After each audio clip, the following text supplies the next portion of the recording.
Bapak Ibu, plan khusus yang dikasih diberkati Tuhan, kita akan memulaikan untuk kusapa dan nanti akan dibuka dengan doa oleh Penatua Gayus Tabau.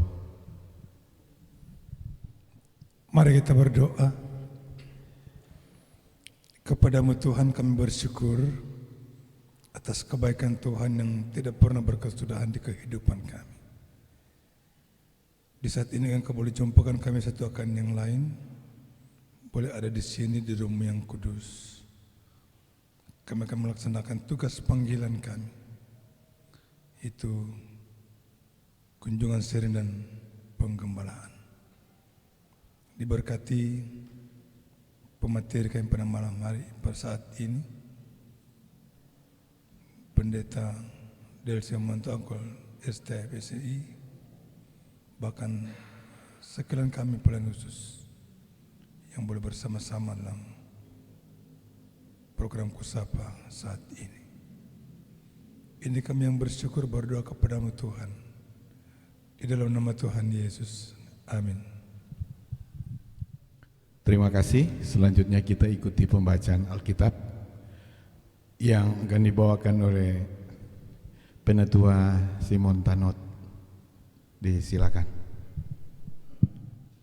2 Korintus 4 ayat 1 sampai dengan 15. Harta rohani dalam bencana tanah. Oleh kemurahan Allah kami telah menerima pelayanan ini. Karena itu kami tidak tawar hati, tetapi kami menolak segala perbuatan tersembunyi yang memalukan. Kami tidak berlaku licik dan tidak memalsukan firman Allah. Sebaliknya, kami menyatakan kebenaran dan dengan demikian kami menyerahkan diri kami untuk dipertimbangkan oleh semua orang di hadapan Allah. Jika Injil yang kami beritakan masih tertutup juga, maka ia tertutup untuk mereka yang akan binasa, yaitu orang-orang yang tidak percaya, yang pikirannya telah dibutakan oleh ilah zaman ini, sehingga mereka tidak melihat cahaya Injil tentang kemuliaan Kristus, yang adalah gambaran Allah. Sebab bukan diri kami yang kami beritakan, tetapi Yesus Kristus sebagai Tuhan, dan diri kami sebagai hamba-Mu karena kehendak Yesus. Sebab Allah yang telah berfirman, dari dalam gelap akan terbit terang, Ia juga yang membuat terangnya bercahaya di dalam hati kita, supaya kita beroleh terang dari pengetahuan tentang kemuliaan Allah yang nampak pada wajah Kristus. Tetapi harta ini kami punyai dalam bencana tanah liat, supaya nyata bahwa kekuatan yang melimpah-limpah itu berasal dari Allah, bukan dari diri kami. Dalam segala hal kami ditindas, namun tidak terjepit. Kami habis akal, namun tidak putus asa. Kami dianiaya, namun tidak ditinggalkan sendirian. Kami dihampaskan, namun tidak binasa. Kami senantiasa membawa kematian Yesus di dalam tubuh kami, supaya kehidupan Yesus juga menjadi nyata di dalam tubuh kami. Sebab kami yang masih hidup ini terus-menerus diserahkan kepada maut karena Yesus, supaya juga hidup Yesus menjadi nyata di dalam tubuh kami yang fana ini. Maka demikianlah maut giat di dalam diri kami dan hidup giat di dalam kamu. Namun karena kami memiliki roh iman yang sama, seperti ada tertulis, aku percaya sebab itu aku berkata-kata, maka kami juga bercahaya dan sebab itu kami juga berkata-kata.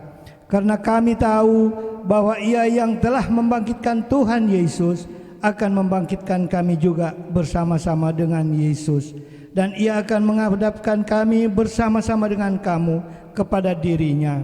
Sebab semuanya itu terjadi oleh karena kamu, supaya kasih karunia yang semakin besar berhubung dengan semakin banyaknya orang yang menjadi percaya, menyebabkan semakin melimpahnya ucapan syukur bagi kemuliaannya. Demikianlah pembacaan Alkitab malam ini.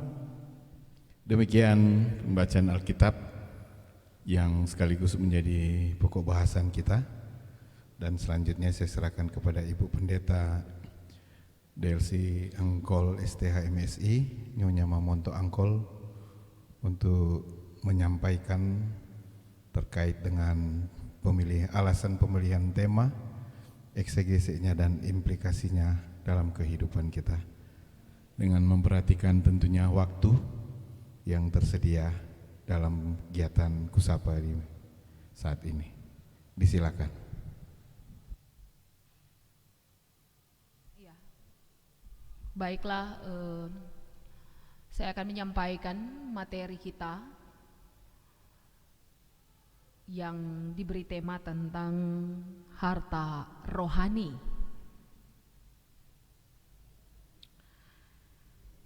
Bicara harta,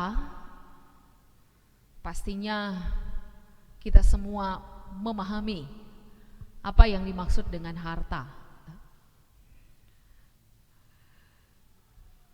Harta ini bisa, artinya kalau dalam pengertian arti dari Kamus Besar Bahasa Indonesia, dia dapat berbentuk barang, yaitu berupa uang, baik uang tunai, uang tabungan atau deposit. Harta juga menunjuk kepada perhiasan emas, berlian, atau barang-barang berharga yang punya nilai tinggi.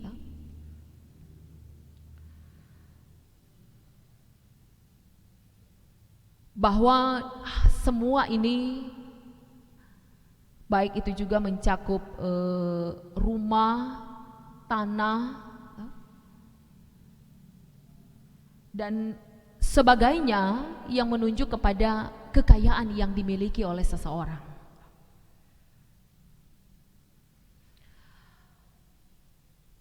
Siapa yang tidak mau atau menginginkan harta?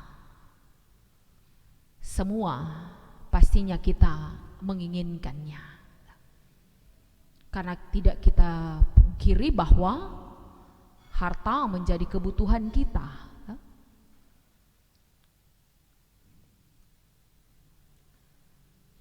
Tetapi kecenderungan manusia untuk mendapatkan harta kekayaan inilah yang seringkali mengarah atau membuat seseorang itu karena terlalu fokus untuk mendapatkan harta karena untuk kenyamanan, untuk rasa aman, atau ya mengangkat derajat seseorang, status sosial seseorang, yang bagi orang lain juga dengan memiliki harta yang banyak ia akan bahagia.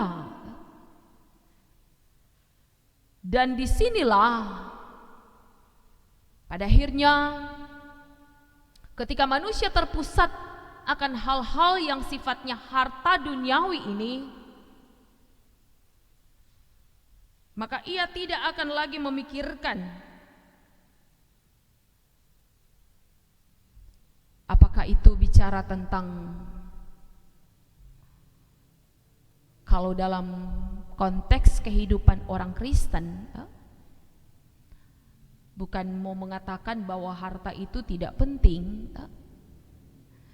tetapi sesungguhnya kehidupan kita sebagai orang percaya, bahwa kita pun orang Kristen, orang pun bekerja untuk mendapatkan harta. Artinya harta di sini menunjuk memenuhi kebutuhan-kebutuhan hidup. Tapi kita selalu diingatkan bagaimana bahwa kehidupan kita di dunia ini, kehadiran kita sebagai orang Kristen, kita tidak saja terpusat pada mengumpulkan harta duniawi, tetapi juga bicara tentang harta sorgawi. di mana kehadiran kita sebagai orang Kristen, kekristenan itu menuju kepada kekudusan, memiliki iman yang sungguh-sungguh percaya kepada Tuhan, setia beribadah, membaca firman, terus berbuat baik, kebaikan yang didasari dengan ketulusan hati. Tapi karena realitanya kita pun hidup di tengah-tengah konteks yang majemuk, artinya begitu banyak orang-orang yang juga kecenderungan untuk mengejar harta duniawi, sehingga pada akhirnya orang Kristen sendiri pun tergerus atau terhisap dalam pola hidup yang seperti itu. Karena kebutuhan hidup yang seringkali dianggap begitu banyak menjadi alasan, pada akhirnya orang mulai hedonis, artinya ya cenderungan untuk memenuhi kebutuhan-kebutuhan, alasannya untuk memenuhi kebutuhan-kebutuhan, tapi pada akhirnya sudah melebihi dari yang sebenarnya dibutuhkan, kan? Dan realita, apakah itu karena gengsi, akhirnya cenderung pengeluaran yang lebih besar daripada pendapatan. Nah, oleh karena itu,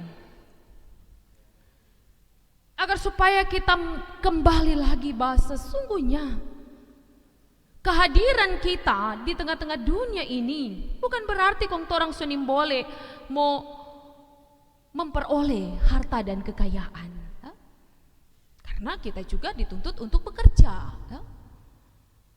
Nah, kalau orangnya tidak bekerja, bagaimana orang mau mendapatkan itu harta yang sekali lagi saya maksudkan di sini adalah untuk memenuhi kebutuhan-kebutuhan kehidupan kita. Tapi juga bicara tentang harta bukan sesuatu hal yang jahat, kan? Karena pada akhirnya itu juga menunjuk kepada manusia itu sendiri,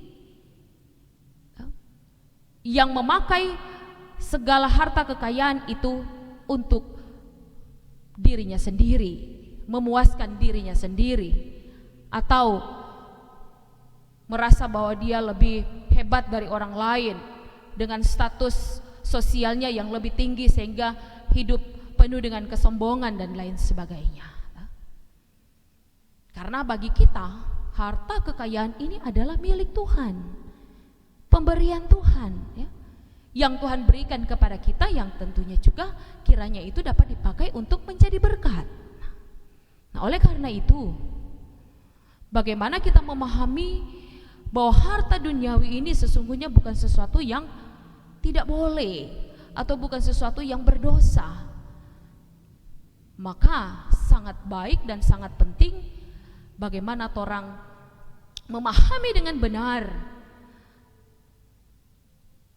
bahwa orang hidup di dunia ini bukan saja untuk mengumpulkan harta duniawi, tetapi harta sorgawi, dalam rangka agar supaya kehidupan kekristenan kita semakin kuat dan kokoh dalam keyakinan kita kepada Tuhan Yesus, dan segala harta benda yang sifatnya harta duniawi ini dapat kita pakai untuk menjadi berkat.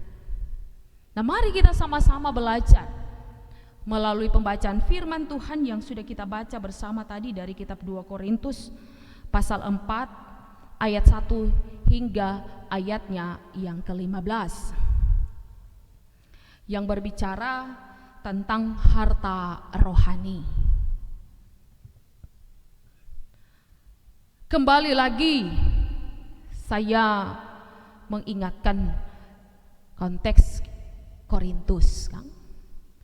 Korintus ya, kalau dari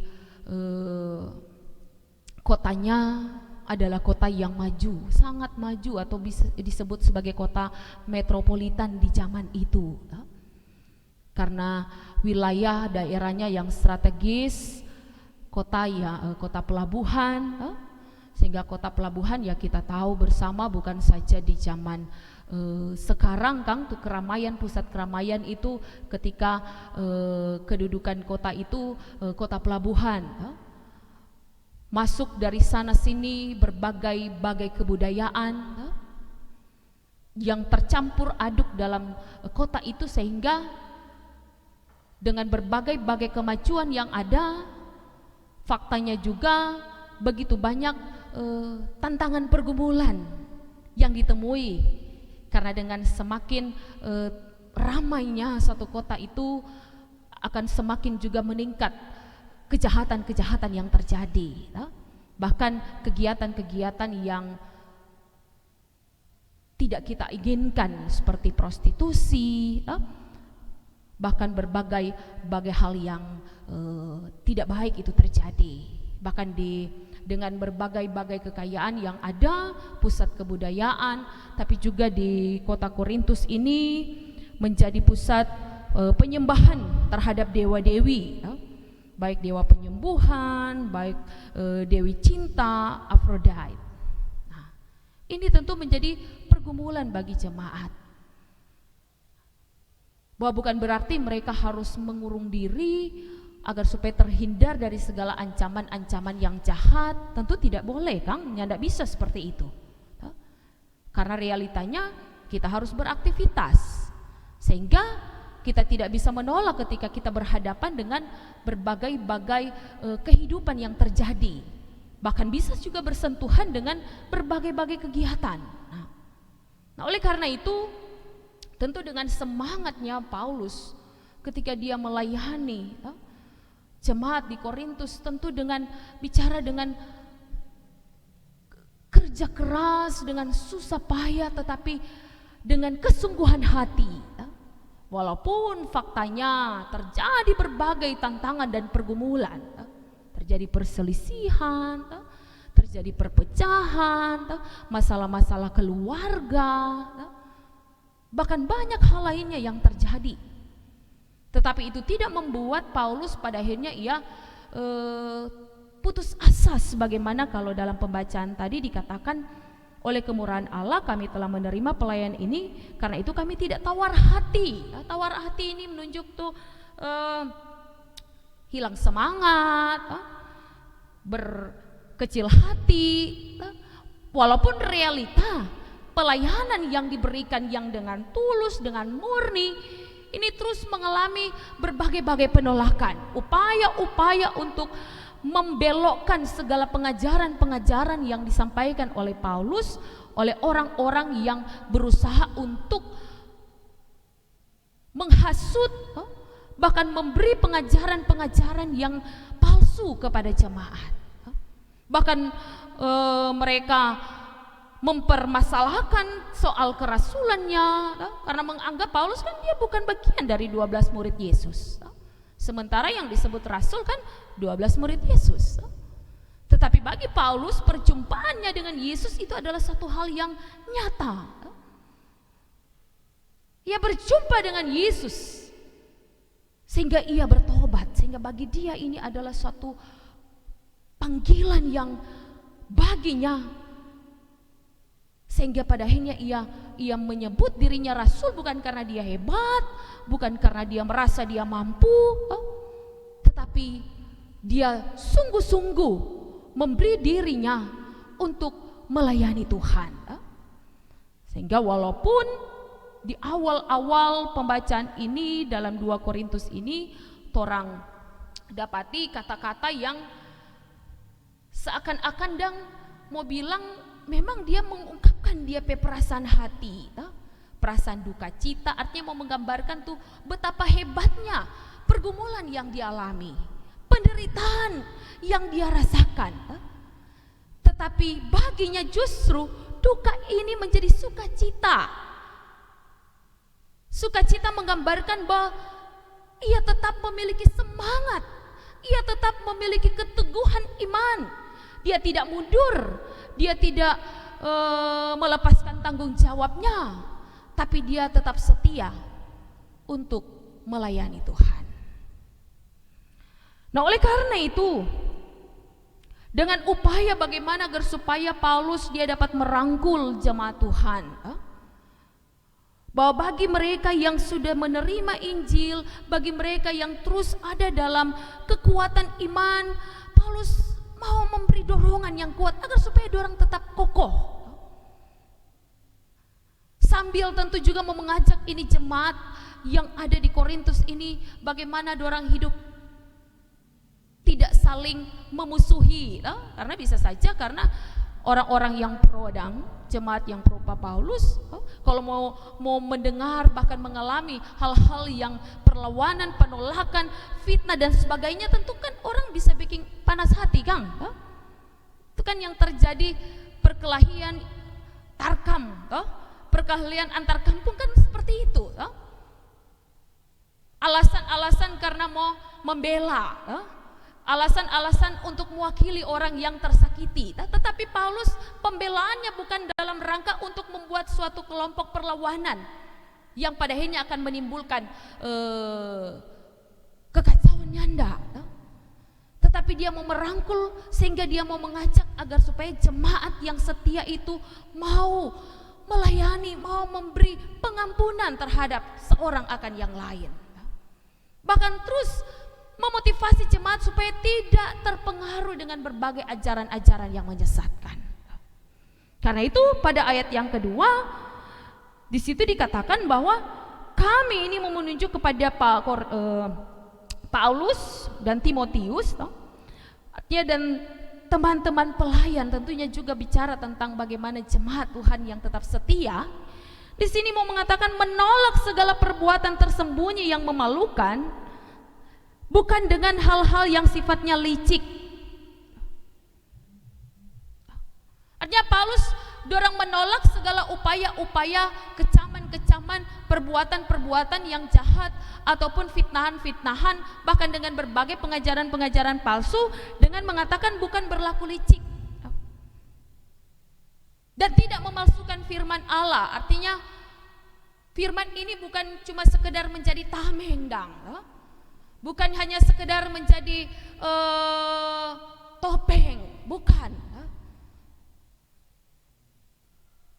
Paulus hendak mau mengangkat bahwa betapa tulusnya, betapa murninya firman Tuhan yang diberitakan dan disampaikan. Jadi bukan dalam pembelaan, bukan dalam rangka pembenaran segala hal-hal yang dia mau lakukan, tetapi bagi dia yang dilakukan dan dikerjakan itu berdasarkan firman Tuhan. Jadi kebenaran yang dia mau sampaikan di sini adalah bagaimana kehendak Tuhanlah yang disampaikan, yang diberitakan di dalam segala kerja pelayanan yang dilakukan oleh Paulus dan teman-temannya. Tapi kemudian dia katakan, kalaupun Injil ini masih saja tidak diterima, itu dikatakan ayat 3, masih tertutup, artinya tidak mau menerima, pada akhirnya orang-orang ini akan binasa. Orang-orang yang tidak percaya ini yang mungkin karena sudah benar-benar terpengaruh atau kondisi keadaan yang, ya ini kan konteks jemaat yang sedang mengalami pergumulan, penderitaan, tekanan-tekanan hidup yang berat. Seringkali seakan-akan kita diperhadapkan dengan pilihan, kalau mau hidup, istilahnya dang, kalau mau hidup pilih kekuatan manusia. Ini kan di bawah masih dalam kekuasaan tentara Romawi, pemerintahan Romawi. Jadi ya jemaat Tuhan yang memang terkadang mengalami kebimbangan, mengalami keraguan-raguan, sehingga kecenderungan untuk mendapatkan pertolongan dalam pilihan agar supaya tetap hidup, tetap aman, tetap nyaman di dunia, sehingga dipengaruhi dengan berbagai hal-hal yang sini disebutkan ilah lain. Dibutakan, pikirannya telah dibutakan oleh ilah zaman ini. Ilah-ilah ini menunjuk kepada kekuatan-kekuatan lain. Apakah bicara tentang kekuatan roh-roh jahat, bicara tentang iblis, tapi juga bicara tentang mereka yang menyebarkan berita-berita palsu, pengajaran-pengajaran palsu, tapi juga berbicara tentang pemerintah yang jahat. So terpengaruh, jadi so susah lagi. Dorang pe hati, dorang pe pikiran so tertutup dengan firman Tuhan. Dorang tidak dapat lagi membedakan bahwa hidup yang dorang alami hanya hidup di dunia, tapi pada akhirnya dorang tidak melihat bahwa terang yang sesungguhnya, cahaya yang sesungguhnya itu cahaya Injil tentang kemuliaan Kristus itu ada di tengah-tengah pergumulan yang dorang alami. Itulah Kang, karena suka supaya cepat keluar dari permasalahan, suka supaya pergumulan-pergumulan itu dapat teratasi, kecenderungan manusia untuk memilih hal yang instan, hal-hal yang tidak lagi dipikirkan, yang tidak lagi dicerna apakah ini sesuai dengan firman atau bertentangan, so tidak dapat lagi dibedakan, sehingga dengan mudahnya masuk dalam hal-hal yang jahat atau hal-hal duniawi. Nah, oleh karena itu, maka di sini tentu Paulus dia hendak sekali lagi dia mau menyatakan bahwa bukan DP diri, bukan Paulusnya yang hebat. Dia mau menyampaikan kebenaran ini bukan untuk menampilkan dirinya yang hebat, tetapi sesungguhnya dia hendak mau mengatakan bahwa bukan diri kami yang kami beritakan, tetapi Yesus Kristus sebagai Tuhan dan diri kami sebagai hamba-Mu karena kehendak Yesus. Jadi dia mau memberi dorongan, memberi semangat, memberi motivasi, mau memberi kekuatan, yaitu dengan menegaskan bahwa hanya dengan percaya sungguh-sungguh kepada Tuhan Yesus, maka mereka akan mendapatkan kekuatan. Cahaya ini kan menunjuk terang. Terang ini kan menunjuk kepada orang, kan kalau dalam kegelapan kan bisa tabrak-tabrak Kang.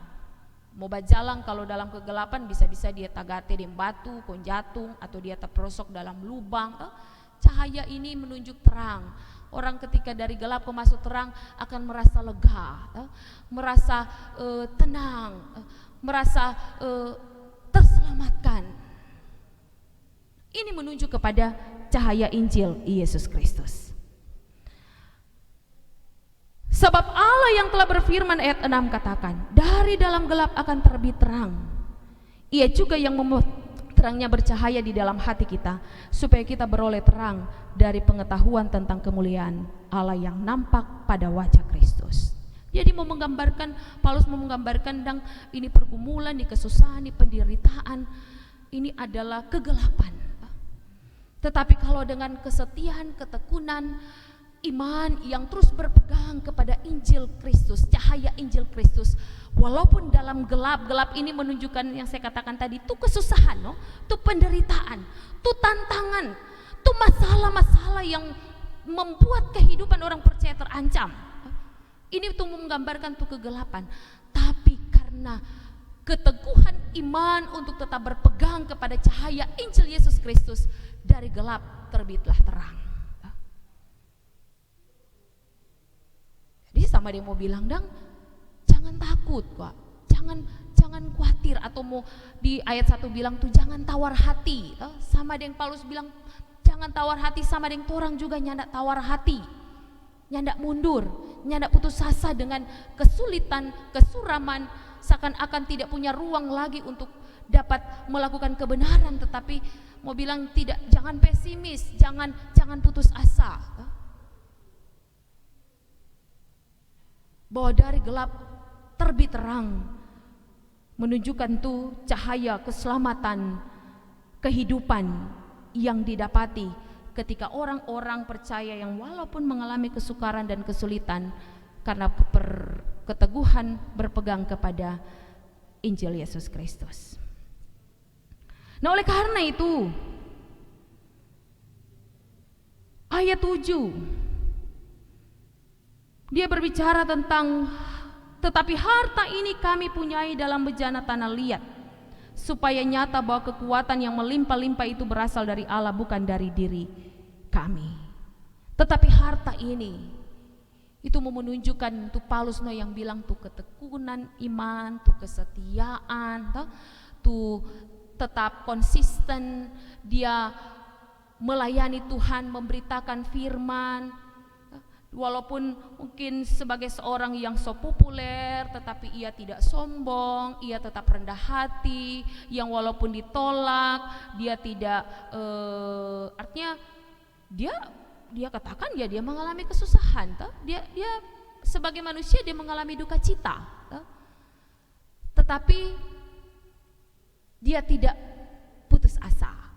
Nah ini yang dikatakan tuh harta yang kami punyai ini, harta menunjuk kepada harta rohani, tuh kekuatan iman, tuh kesungguhan hati, tuh kesetiaan, tuh kerelaan yang kami punyai dalam bejana tanah liat. Nah, bejana tanah liat ini menunjuk kepada manusia.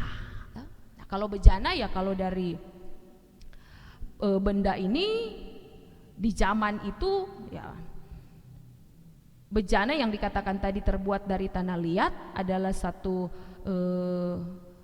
wadah yang digunakan untuk menyimpan sesuatu. Ya bisa menyimpan beras, bisa menyimpan benda-benda sesuatu, artinya yang berfungsi wadah. Bejana suatu wadah yang dipakai untuk menyimpan. Nah ini artinya selain mau bilang bahwa bayangkan nih harta yang orang punya, yang kemudian ini diisi tempat penyimpanannya adalah bejana tanah liat. Sesungguhnya ini hendak menunjuk kepada tuh sisi manusia. Ini bejana tanah liat tuh Paulus mau bilang, tuh orang ini tuh Paulus, Timotius, DP tamang-tamang. Ini tuh bejana tanah liat, menunjuk kepada manusia sebagai bejana, sebagai wadah, sebagai tempat yang di dalamnya terisi harta rohani. Kalau dari pengertian ya bejana tanah liat, benda yang terbuat dari tanah, kalau belum berbentuk bejana, orang bayangkan Jono itu tanah liat yang diinjak-injak orang. Apalagi kalau tanah liat mau dibuat bejana, pastinya dia diinjak-injak, bapece, yang tidak ternilai, yang tidak berharga sebenarnya. Ya itu tuh menunjuk kepada manusianya orang, bayangkan, yang tidak berharga, tapi kemudian dibuat menjadi bejana yang pada akhirnya berfungsi. Bejana kan berarti menunjuk kepada suatu benda yang berfungsi, yaitu untuk menyimpan. Menyimpan apa? Paulus bilang menyimpan tuh harta rohani. Nah disinilah yang kemudian dikatakan bahwa kami mempunyai harta yang diisi dalam bejana tanah liat ini supaya nyata bahwa kekuatan yang melimpah-limpah itu berasal dari Allah, bukan dari diri kami. Jadi kalau menunjuk kepada bejana itu yang kalau dibuat dari tanah ya kokoh kok bagaimana dia? Pasti kalau tas salah lepas, jatuh, pecah, hancur. Jadi sesungguhnya ini sisi manusia atau manusia ini yang digambarkan oleh Paulus sebagai bejana ya adalah rapuh, yang tidak berdaya, yang tidak punya kekuatan apa-apa, ketika jatuh hancur. Tetapi Paulus bilang itu DP diri yang mau menggambarkan tuh orang-orang percaya. Tuh penderitaan, tuh kesusahan yang mau menunjukkan bahwa torang betapa rapuhnya torang. Ketika torang diterpa pergumulan, torang merasa sedih. Ini tuh mau menunjukkan tuh bejana adalah benda yang rapuh. Ketika torang ditolak, aduh sedihnya luar biasa, melayani dengan sungguh, tidak berhenti untuk terus memberitakan firman, tapi asito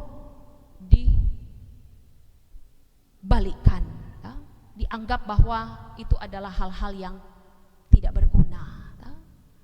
Ini tuh kesedihan, tuh kesusahan, mau menunjukkan tuh bejana ini, tuh kerapuhan ini, menunjukkan tuh sisi manusia yang adalah bejana, adalah yang rapuh, yang tidak berdaya, sehingga tuh ketidakberdayaan itu buat orang dapat rasa sekali tuh kesusahan, tuh pergumulan dapat rasa sekali, tuh tekanan-tekanan hidup yang berat membuat orang tidak mampu, menangis. Begitu juga Paulus, dia bilang dia menangis, itu menunjukkan tuh kerapuhan sisi manusia yang tidak berdaya. Tapi dia kuat karena apa? Karena kekuatan yang berlimpah-limpah yang dari Allah, dan itu bukan dari Paulus. Sehingga sebagai manusia dia rapuh, ia tidak berdaya, tetapi ia memperoleh kekuatan dan semangat yang dari Tuhan. Sehingga ayat 8 dia katakan dan seterusnya, dalam segala hal kami ditindas, dapat rasa tuh penindasan, tapi dia tidak, mereka di sini dikatakan walaupun ditindas namun tidak terjepit, artinya tidak hilang akal, tidak frustasi, tidak ya putus asa, ndak.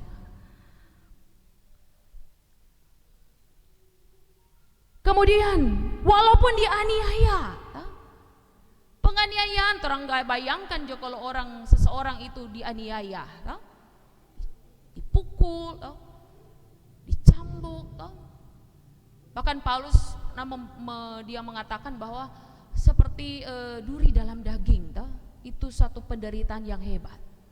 Tapi kemudian dia katakan walaupun dianiaya namun tidak ditinggalkan sendirian, tetap percaya bahwa Tuhan selalu menolong, Tuhan selalu bersama-sama menuntun dan menyertai. Ketika dihempas tapi tidak binasa, ketika mereka mengalami suatu penderitaan yang berat, tetapi apa yang Paulus lakukan? Ayat 10 katakan, kami senantiasa membawa kematian Yesus di dalam tubuh kami, supaya kehidupan Yesus juga menjadi nyata di dalam tubuh kami. Dia mau menggambarkan tuh penderitaan Yesus. Inilah yang dialami walaupun juga tidak seberapa seperti yang dialami oleh Yesus. Jadi kekuatan, penghiburan, semangat dan sukacita yang dirasakan oleh Paulus ini karena berpegang teguh kepada Yesus Kristus. Imannya tetap kuat, imannya tetap kokoh, karena kematian Kristus baginya itu yang membuat dia tetap terus melayani. Hidup menunjukkan tuh kerja pelayanan yang nyandak mati. Hidup di dalam Yesus Kristus menunjukkan bahwa tuh dia semangat nyandak mati. Hidup menunjukkan bahwa walaupun dorang mengalami berbagai kesusahan ini wadah ini, walaupun mungkin semua bilang mau hampir hancur, mau hampir retak, tapi luar biasa tetap kuat dan kokoh, tetap hidup di dalam Yesus yang hidup, Yesus yang bangkit. Oleh karena itu, bagi Paulus kesusahan penderitaan yang dialami oleh tubuh yang fana ini merupakan suatu bentuk pengorbanan, menunjukkan tuh kemurnian, ketulusan untuk melayani. Itu mau menggambarkan tuh harta rohani.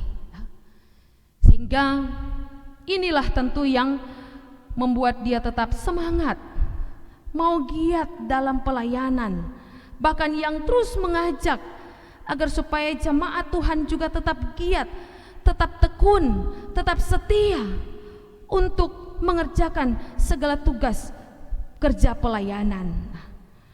Nah, oleh karena itu, maka hal-hal inilah yang tentunya bagi Paulus yang mengatakan bahwa harta rohani dalam bejana tanah Ini sesungguhnya menunjukkan tuh keteguhan iman orang-orang percaya yang tetap setia mengikut Tuhan, yang tetap setia melayani Tuhan, sehingga dia mau bilang, mari Jo tetap orang mau mengerjakan tugas pelayanan.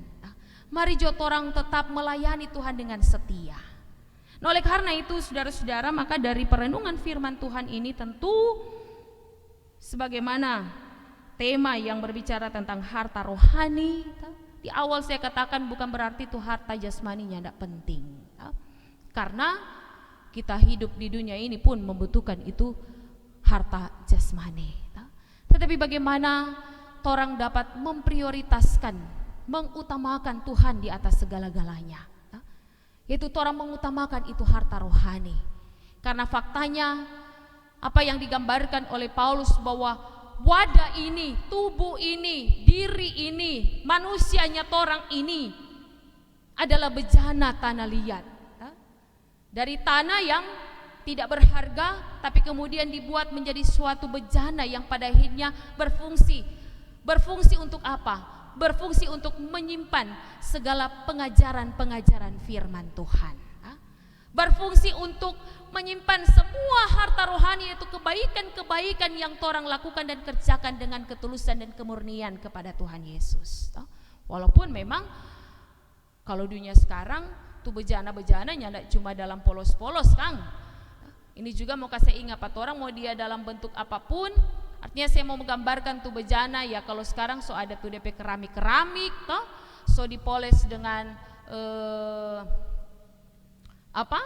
cat-cat yang indah-indah. Toh lihat kalau di jalan, apalagi kalau mau Natal-Natal begini, Kang, mau menjelang Natal, so mulai pajang itu keramik. Artinya kita mau gambarkan sama kan, dia dari tanah liat juga, tapi walaupun dia punya nilai mungkin berbeda dengan tuh yang tidak dihias, yang tidak dicat, yang cuma memang dari tanah liat comebacking menjadi wadah, menjadi bejana yang orang gunakan, yang mungkin cuma mau beli biasa di pasar atau belanga-belanga tanah, Kang, tuh orang udah bilang pasti nilainya lebih murah toh dibandingkan tuh keramik-keramik yang sudah dicat indah-indah, tapi tetap rapuh toh. Jadi mau bilang orang, mau orang biasa, orang bilang tanpa polesan, mungkin orang bilang tidak semenarik dengan orang mungkin yang kalau dari bicara tentang harta jasmani, orang lebih tinggi toh. Dorang nilai bejananya lebih mahal, mungkin dengan dibandingkan dengan orang ya, orang bilang cuma biasa-biasa, ya orang susah, artinya ini realita, tapi tetap ketika jatuh hancur, tidak bernilai, rapuh juga. Jadi itu mau menggambarkan kita, siapapun kita. Mau orang biasa atau orang luar biasa dalam pandangan punya status sosial ekonomi lebih tinggi, atau orang mau bilang orang cuma pekerja biasa, buruh, tukang ojek, tukang bangunan, atau orang mau bandingkan dengan mereka yang bilang oh orang kok punya jabatan, punya kedudukan dan lain sebagainya, tetap orang ini adalah bejana tanah liat yang rapuh juga ketika diterpa dengan berbagai pergumulan. Sehingga mari bejana-bejana ini yang punya fungsi, kiranya tidak hanya orang pikirkan hal-hal yang sifatnya duniawi, yang orang anggap mungkin orang punya kekayaan banyak, orang pe kehidupan kokoh, kita pe keluarga mungkin kalau orang pe keuangan banyak, mungkin orang pe kebutuhan kita akan tercukupkan, rumah tangga akan aman-aman saja, istri suami senang, anak-anak senang. Enggak, itu tidak menjamin. Karena ketika diterpa dengan pergumulan, orang akan rapuh juga. Hanya dengan kekuatan Allah, yaitu berpegang kepada cahaya Injil Yesus Kristus, maka orang mampu untuk tetap kuat walaupun sedih, menyakitkan, itu penderitaan, walaupun hati ini mungkin orang terasa sakit ketika ditolak, ketika difitnah dan lain sebagainya, tetapi orang tetap akan kuat. Kuat bukan karena orang yang hebat, tetapi tetapi karena torang mengandalkan Tuhan. Nah, oleh karena itu semangat, sukacita, kerendahan hati menunjuk bahwa torang mau terus melakukan segala hal yang berkenan di hadapan Tuhan. Mengumpul harta rohani, mengumpul dalam pengertian bukan cuma mau simpang, tetapi mari harta rohani itu torang pakai untuk terus mengerjakan tugas kerja pelayanan. Baik torang sebagai pelayan-pelayan khusus, tapi juga kita sebagai jemaat Tuhan, artinya kita semua sebagai orang percaya. Lakukanlah segala hal yang berkenan di hadapan Tuhan. Dan kalau Tuhan berkati kita dengan segala harta jasmani, pakailah itu untuk kemuliaan nama Tuhan, supaya kehidupan kita diberkati Tuhan. Demikian, terima kasih. Baik, terima kasih atas kesempatan firman Tuhan mewarnai kita malam hari ini. Bagaimana kerja Roh Kudus lewat Paulus yang ada. Meskipun ditekan, dianiaya, difitnah, dia mau terus menyampaikan Injil keselamatan. Nah, sekarang yang menjadi pertanyaan bagi kita bahwa setiap pelsus, setiap sidi jemaat yang sudah mau menyampaikan ini aku, utuslah aku. Ketika kita melihat, baik kita sebagai pelsus dan Ibu Pendeta Delsi melihat ada hal-hal yang kurang mampu untuk dijalani, sebab orang bilang Injil semakin dihambat, semakin merambat keluar. Perjalanan Paulus seperti itu.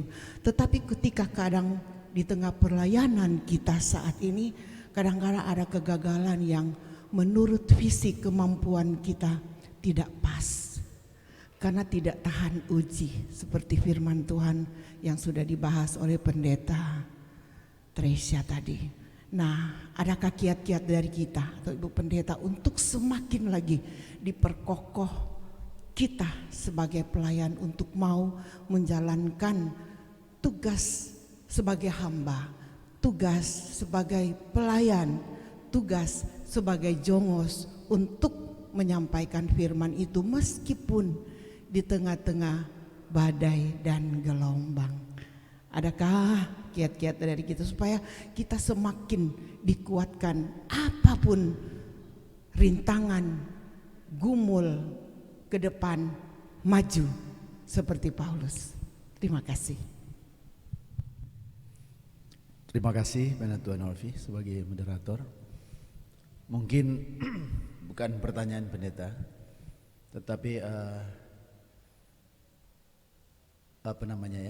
memahami sebagaimana dalam tema untuk bacaan tadi, bahwa kalau orang perhatikan apa yang disampaikan oleh Ibu Pendeta Delsi tadi, bahwa Paulus betul-betul merasakan bagaimana walaupun dia katakan bahwa kalau orang lihat di Alkitab banyak sekali itu bejana tanah liat tuh dari masa perjanjian lama, terus itu dipakai sebagai simbol untuk kerapuhan seseorang sebetulnya, ya seperti tadi pendeta sampaikan, bahwa itu tanah yang mudah hancur, yang cuma ditaruh-taruh di belakang.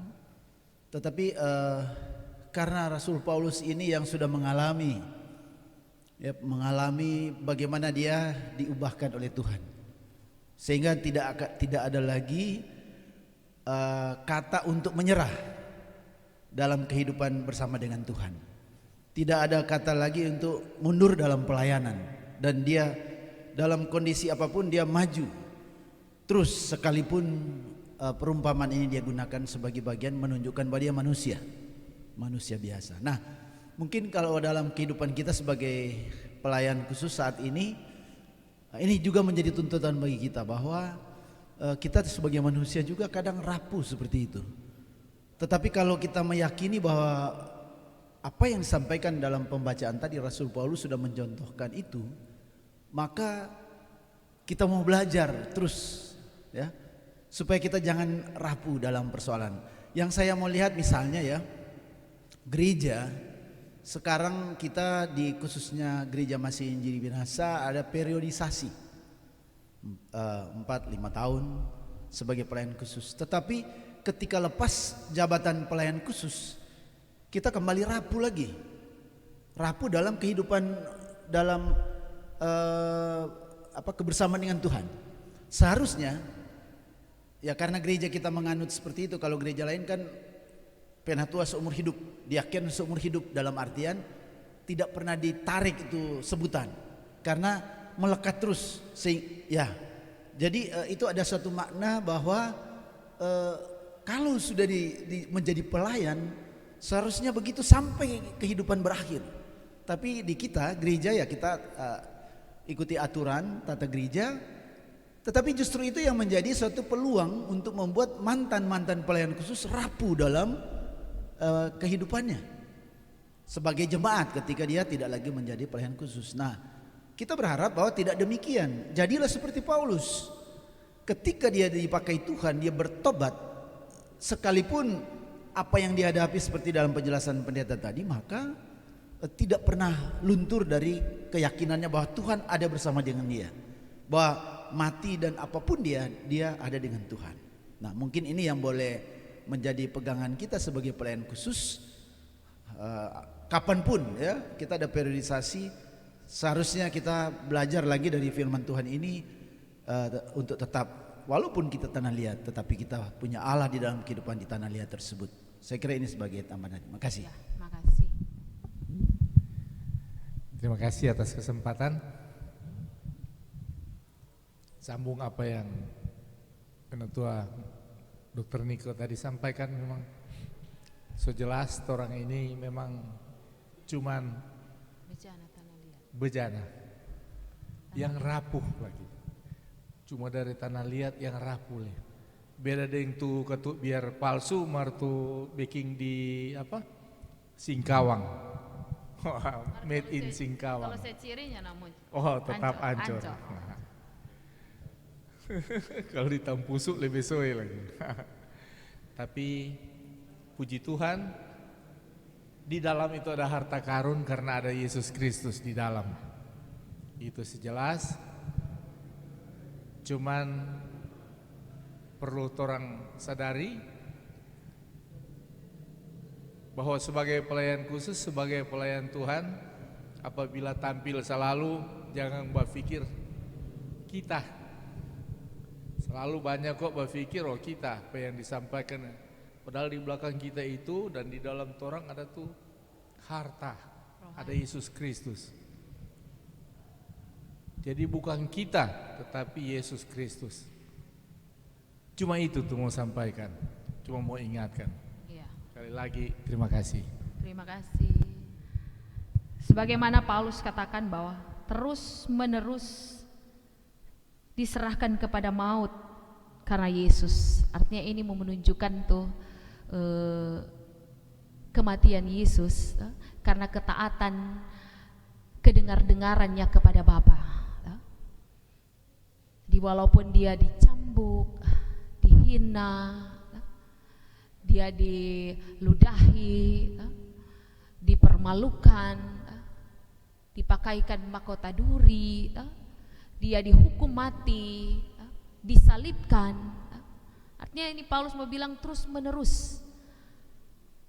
Artinya kita melihat kepada kematian Yesus Kristus, yang pada akhirnya orang akan melihat pada orang pediri belum seberapa kotek kang tuh kita pe kesusahan, belum seberapa kotek kang tuh kita pe penderitaan, baik berhadapan dengan jemaat, berhadapan dengan masalah-masalah pergumulan di kolom dan lain sebagainya, belum seberapa. Artinya dari situ kita mendapatkan penghiburan. Jadi ketika orang mengalami itu kesusahan, mari orang melihat pada kematian Yesus. Tapi kalau orang tetap hidup bahwa ternyata orang masih terus diberi kekuatan dari Tuhan. Jadi selain orang melihat kepada kematian Kristus, tapi juga kita melihat kepada kebangkitan di mana Yesus hidup. Yesus itu hidup ada di dalam diri kita. ada di dalam hati kita, ada di dalam pikiran kita. Dan Paulus juga mengajak, mari orang ubah tuh segala ancaman, segala tantangan menjadi satu sukacita yang pada akhirnya tidak akan membuat orang mundur, tidak akan membuat orang kecewa, tidak akan membuat orang sakit hati, tetapi semakin mendorong dan memotivasi kita. Mari Jo, orang melayani dengan penuh kasih. Mari Jo, orang melayani dengan penuh pengampunan. Karena ini bukan untuk orang, tetapi untuk Tuhan Yesus. Demikian, terima kasih. Demikian kegiatan kusapa kita di saat ini, dan mengakhiri pertemuan ini, mari kita berdoa. Kami memuliakan dan mengagungkan Engkau Tuhan di setiap kehidupan kami semua, karena Engkau sesungguhnya senantiasa dalam kehidupan kami boleh merasakan, menikmati itu dari segala apa yang tugas dan tanggung jawab kami semua. Di saat ini Tuhan, kami boleh melaksanakan kegiatan kusapa, tapi kami mohon kekuatan kemampuan daripada Tuhan untuk boleh melakukan ini semua, memahami ini semua Tuhan, sehingga benar kehidupan kami ini senantiasa tetap terus melakukan pelayanan dan tetap memuliakan Engkau. Hamba-Mu Ibu Pendeta DLC Angkol STH MSI Nyonya Mamonto Angkol, yang sudah menjadi saluran berkat melalui penyampaian materi yang ada. Diberkati hamba-Mu ini Tuhan dalam setiap tugas kerja pelayanan, baik yang ada di jemaat kami Betania Tireng Tingkul, tetapi di mana Tuhan memakai hamba-Mu ini, sambil tentunya memberkati akan kehidupan keluarga Mamonto Angkol, suami, anak-anak terkasih, tetap dalam pemeliharaan daripada Tuhan sendiri, bahkan kami semua. Ini doa dan permohonan kami di dalam nama Yesus. Amin.